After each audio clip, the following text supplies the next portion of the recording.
Hey guys, I'm Raj. Welcome to Cinebros.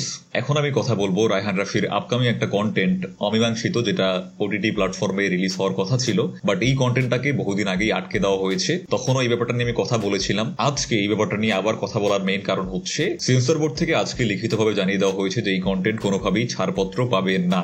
যদিও এই ব্যাপারে আমি একেবারেই সারপ্রাইজ হইনি, আমি এই ব্যাপারটা এক্সপেক্ট করেছিলাম। এর আগেও যখন এই কন্টেন্টটা নিয়ে আমি কথা বলেছিলাম তখনই আমি বলেছিলাম যে এই কন্টেন্ট আদৌ কোনোদিন আলোর মুখ দেখবে কিনা সেই ব্যাপারে আমার যথেষ্ট সন্দেহ রয়েছে, এবং তখন সেন্সর বোর্ডের কার্যক্রম নিয়ে আমি বেশ কঠোর সমালোচনাও করেছিলাম। তো আজকে সেন্সর বোর্ড যে লিখিতভাবে জানিয়েছে যে এই কন্টেন্টটাকে ছাড়পত্র দেওয়া হবে না, এর কিছু কারণ তারা উল্লেখ করেছে। এই কারণগুলো দেখে আমি আর এক্স্যাক্টলি চুপ থাকতে পারলাম না। এতটা নির্লজ্জ, এরকম পা চাটা তেল বাজ একটা দেশের সেন্সর বোর্ড হতে পারে, না দেখলে বিশ্বাস করা সম্ভব না। এই কন্টেন্টটাকে ছাড়পত্র না দেওয়ার প্রথম কারণ হিসেবে তারা যেটা দেখিয়েছে যে এই কন্টেন্টের মধ্যে নৃশংস খুনের দৃশ্য রয়েছে, এই জন্য এটাকে ছাড়পত্র দেওয়া যাবে না। মানে একটা কন্টেন্টের মধ্যে নৃশংস খুনের দৃশ্য রয়েছে, oh my fucking God, can you believe ইট?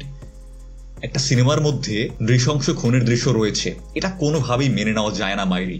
পৃথিবীতে সিনেমার ইতিহাসে কোনোদিন এরকমটা হয়েছে যে সিনেমার মধ্যে নৃশংস খুনের দৃশ্য রয়েছে? এরকমটা হয়নি তো। সিনেমার মধ্যে খুনের দৃশ্য দেখিয়ে রায়হান রাফি খুবই অন্যায় করে ফেলেছে। এরপর থেকে রায়হান রাফিকে আমি সাজেস্ট করবো যে খুনের দৃশ্য না দেখিয়ে বরং কিভাবে একটা বাচ্চার জন্ম হয় সেটা সিনেমার মধ্যে দেখানো হোক। You know what I mean খুন, রক্তারক্তি, ভায়োলেন্স, এসব দেখে আমাদের সমাজ কি শিখবে? তাই একটা বাচ্চার জন্ম কিভাবে হতে পারে, এটা তো খুবই স্যাটিসফাইং শিট, প্লেজারেবল শিট। এটা দেখলে তো মনের মধ্যে অনেক সুখ লাগে সবারই। তো আশা রাখছি এখন থেকে সিনেমার মধ্যে রায়হান রাফি সেই ধরনের জিনিসগুলোই দেখাবে, যেটা দেখে সেন্সর বোর্ডের সদস্য সহ আমরা সাধারণ দর্শক সবাই অনেক বেশি সুখ উপভোগ করতে পারবো, অনেক বেশি সুখ নিতে পারবো। দ্বিতীয় যে কারণটা এখানে উল্লেখ করা হয়েছে, কাল্পনিক এই সিনেমার চিত্রনাট্য এবং কিছু সংলাপ বাস্তবের সাথে মিল রয়েছে। Again what a fucking surprise! একটা কন্টেন্টের বিষয়বস্তু, একটা সিনেমার বিষয়বস্তু বাস্তবের সাথে মিল রয়েছে।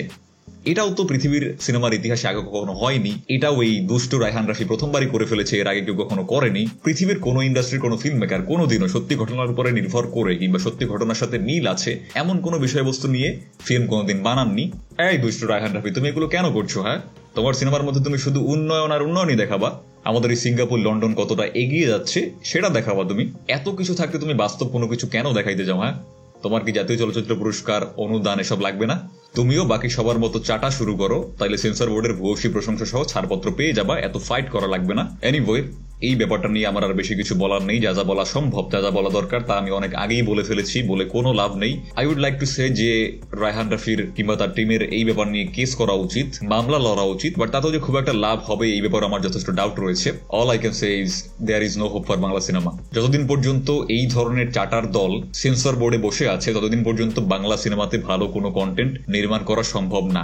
যতদিন পর্যন্ত সেন্সর বোর্ডে বসে থাকা এই চাটার দলের বিদায় না হবে ততদিন পর্যন্ত এই দেশের ফিল্ম মেকারদের শুধুমাত্র এই প্রেম প্রীতির কাহিনী, লুতুপুতু বালছাল বা সিনেমার মধ্যে পা চেটে তেল মেরে সিনেমা বানাতে হবে। এছাড়া কোনো কন্টেন্ট, কোনো ট্রু রিয়াল কন্টেন্ট বানানো একেবারেই সম্ভব না। So yeah, this is the situation. আপনাদের কি মনে হয় পুরো ব্যাপারটা নিয়ে কমেন্ট বক্সে অবশ্যই জানাবেন। যদি আমাদের চ্যানেলে প্রথমবার হয়ে থাকেন প্লিজ লাইক এন্ড সাবস্ক্রাইব। দেখা হচ্ছে নেক্সট ভিডিওতে। Till then, tata.